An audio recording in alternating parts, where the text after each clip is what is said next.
สวัสดีครับกลับมาพบกับครูต้าอีกครั้งนะครับกับซีรีส์อ่านออกเขียนได้ภาษาไทยง่ายนิดเดียววันนี้อยู่กันที่สระเอาไปกันเลยนะครับสระเอา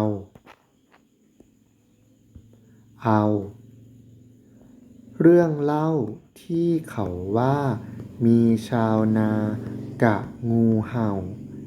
บังเอิญไปเจอเข้าเจ้างูเห่าบาดเจ็บกายใจดีช่วยเอามาเฝ้ารักษาทายาให้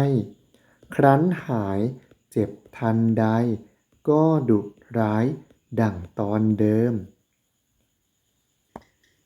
อีกครั้งหนึ่งนะครับสระเอาเรื่องเล่าที่เขาว่ามีชาวนากะงูเห่าบังเอิญไปเจอเข้าเจ้างูเห่าบาดเจ็บกายใจดีช่วยเอามาเฝ้ารักษาทายาให้